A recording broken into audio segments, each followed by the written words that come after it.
किसी ने बड़े कमाल की बात कही है कि जिसका मन मस्त है उसके पास वाकई में समस्त है। नमस्कार दोस्तों। एक बार देवी रुक्मणी भगवान श्री कृष्ण के पास जाती है और बोलती है, हे प्रभु, इस संसार में मनुष्य अपने जीवन के सत्य को पहचान नहीं पाता, अपने भीतर की असली शक्ति को जान नहीं पता। मनुष्य के जीवन बहुत सारी खुशियां और दुख आते हैं, परंतु मनुष्य उससे भली भांति परिचित नहीं हो पाता। आप मुझे बताइए, एक मनुष्य को अपने भीतर की शक्ति को जगाने के लिए किस चीज की अनुभूति लेनी बहुत आवश्यक है। तब भगवान श्री कृष्ण बोलते हैं, हे देवी, आपके मन की शंका को मैं एक कथा के माध्यम से दूर करूंगा। एक समय की बात है, एक राजा अपनी प्रजा को बहुत खुश रखता था। राजा का इकलौता बेटा था। वह राजकुमार बहुत ही शरारती था। मां के प्यार ने राजकुमार को बिगाड़ रखा था। 12 वर्ष की आयु में एक दिन राजकुमार ने बहुत बड़ा अपराध कर दिया, जिस कारण राजा का बहुत नुकसान हुआ। राजा अपने पुत्र से प्रेम बहुत करता था, परंतु उसकी गलती के कारण राजा ने अपने पुत्र को देश निकाला देने का आदेश दे दिया। रानी ने राजा को बहुत समझाया कि वह अपने पुत्र को राज्य से बाहर न करे, परंतु राजा ने एक न सुनी। राज्य के सभी लोग बहुत दुखी हो गए। राजा को बहुत समझाया, महाराज, आपका यह पुत्र आपके बाद आपकी प्रजा का उत्तराधिकारी बनेगा। यह आने वाले समय का राजा होगा। कृपया करके आप अपने पुत्र को इतनी बड़ी सजा न दें। राजा ने किसी की एक न सुनी और राजकुमार को राजमहल से निकल दिया। 12 वर्ष का वह राजकुमार अब भी बच्चा था। उसने अपने जीवन में कभी कोई काम नहीं किया था। उसके पास भीख मांगने के सिवा कोई कार्य नहीं था। उसने जगह जगह जाकर भीख मांगना शुरू कर दिया था। भीख मांगने के कारण उस राजकुमार का हाल बहुत बुरा हो चुका था। वह राजकुमार बहुत मेला हो गया था। उसके फटे पुराने कपड़े धूल मिट्टी से लदे हुए, उसके हाथ पैर बहुत ही कमजोर हो चुके थे। राजकुमार अपनी याददाश्त खो बैठा था।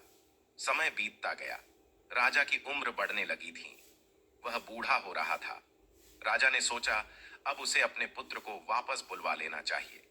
तभी उसने अपने राज्य के सिपाहियों को और मंत्रियों को अपने पुत्र को ढूंढने का आदेश दे दिया।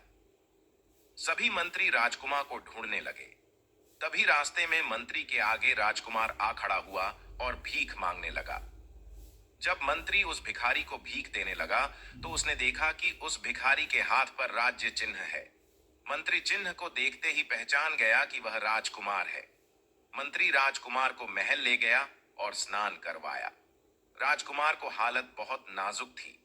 कुछ समय तक राजकुमार की दवाई चली और वह थोड़े ही दिनों में ठीक होने लगा। राजकुमार के ठीक होने के बाद उसका बहुत धूमधाम से स्वागत किया गया। राज्याभिषेक करवाकर राजकुमार को राजा बना दिया गया। राजकुमार बहुत दिनों से बाहर रह रहा था, जिस कारण उसे असली जीवन की समझ आ चुकी थी। वह एक अच्छा राजा बना, जीवन में अच्छाई के साथ आगे जिया।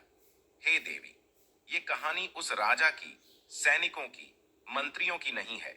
इस धरती के हर एक उस मनुष्य की कहानी है। बहुत सारे मनुष्य अपनी ही शक्ति को भूल चुके हैं, जैसे वह राजकुमार जीवन में भूल गया था कि वह एक राजकुमार है।